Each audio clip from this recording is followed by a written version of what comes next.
সুপ্রিয় দর্শক, আসসালামু আলাইকুম। ডক্টর মোহাম্মদ ইউনূসের পদত্যাগের গুঞ্জনকে ঘিরে নানা ধরনের নাটকীয়তা চলছে। এই নাটকীয়তা শেষ পর্যন্ত এমন জায়গায় গিয়ে ঠেকেছে, সরকার এবং দেশের মধ্যে এক ধরনের অচল অবস্থা তৈরি হয়েছে।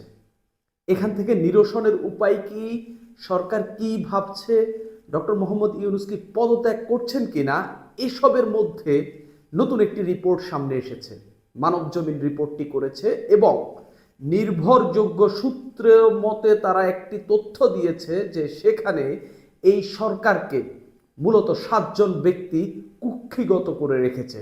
সরকার বলতে সরকার প্রধানকে, ডক্টর মোহাম্মদ ইউনূসকে 7 জন ব্যক্তি, সরকারে 4 জন, সরকারের বাহিরে 3 জন একেবারে ঘিরে ধরেছেন, যার কারণে তিনি আসলে তার মতো করে কাজ করতে পারছেন না। যারা নির্বাচনকে প্রতিবন্ধকতা, নির্বাচনের দিকে যেন দেশ এগিয়ে না যেতে পারে সেই জায়গায় প্রতিবন্ধকতা দিয়ে রেখেছে।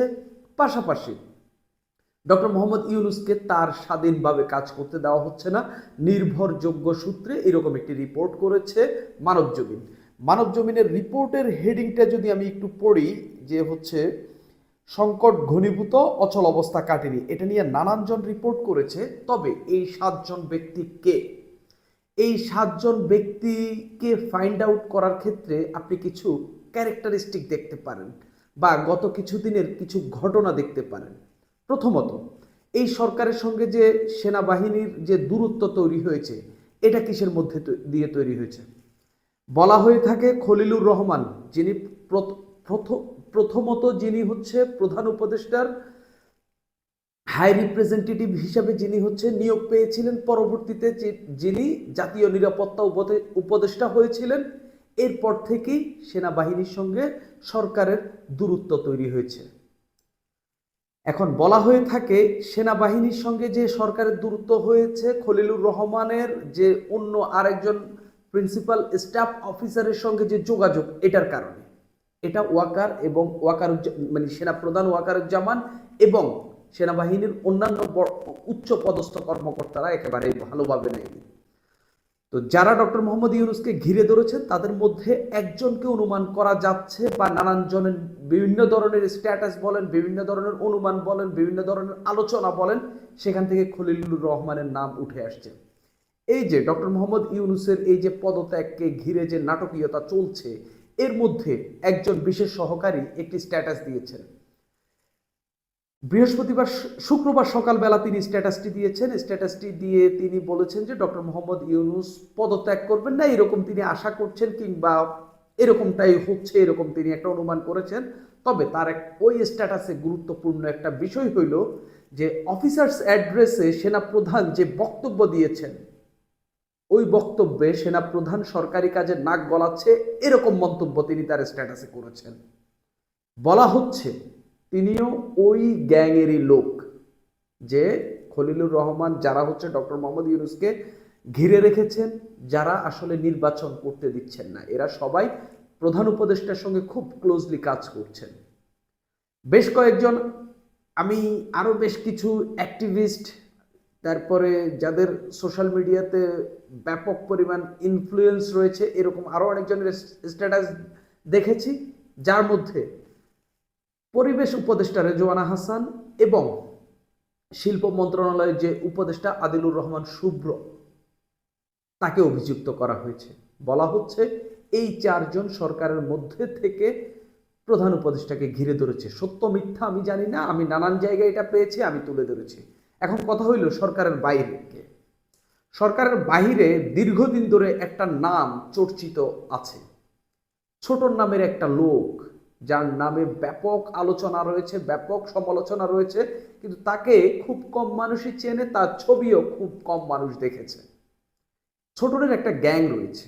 এই ছোটন গ্যাং বলা হয়ে থাকে ডিপ স্টেটে, মানে সরকারের বেতন যে সরকার, আমলাতন্ত্রের বেতন যে সরকার, এর এই জায়গাটাতে ছোটনের ব্যাপক পরিমাণে প্রভাব রয়েছে।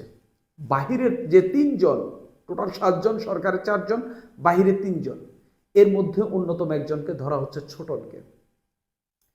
আরেকজন বিষয়ে বলা হচ্ছে যে বাকি যে 2 জন, তাদের বিষয়ে বলা হচ্ছে যে গত কিছুদিন ধরে যারা সামাজিক যোগাযোগ মাধ্যমে সেনাপ্রধানকে ঘিরে, সেনাবাহিনীকে ঘিরে যারা নিয়মিত কু করা এবং সরকারের মুখোমুখি সেনাবাহিনীকে দাঁড় করানোর বিষয়ে যারা স্ট্যাটাস দিয়ে যাচ্ছেন তারাই।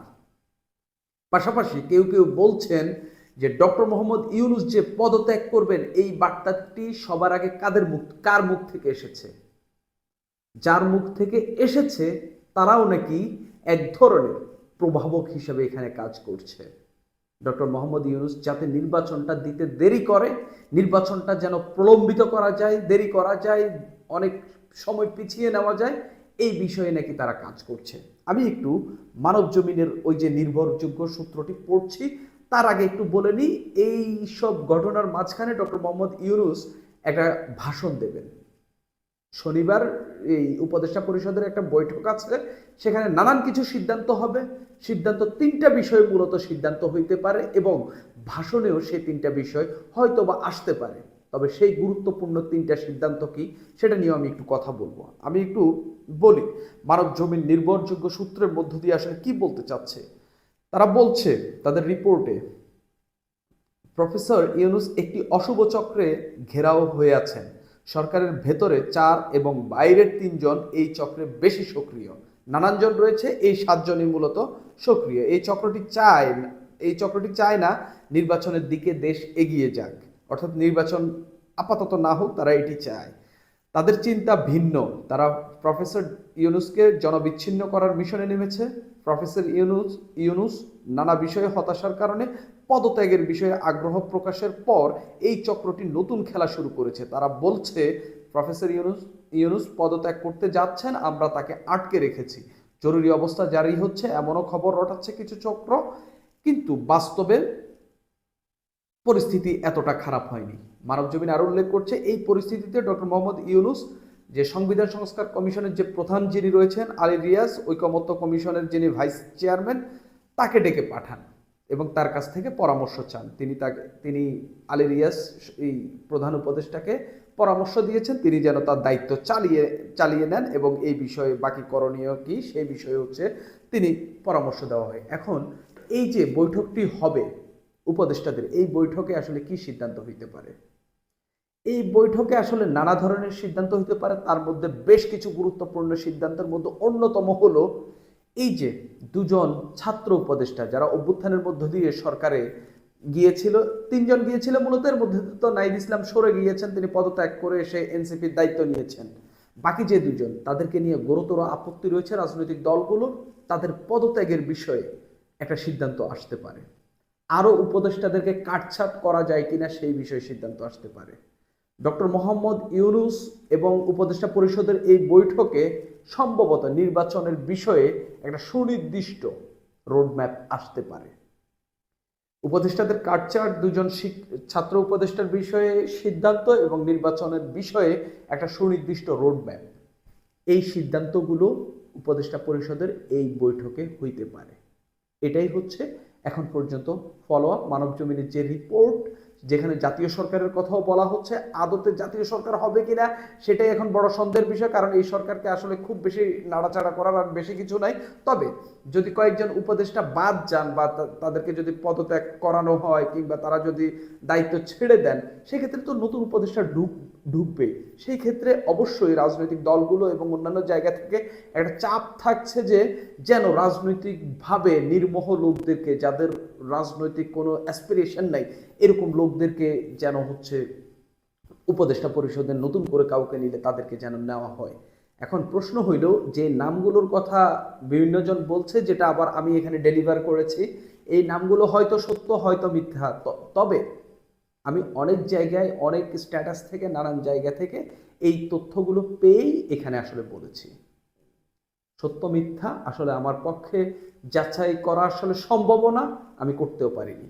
সুপ্রিয় দর্শক, আজ এই পর্যন্তই।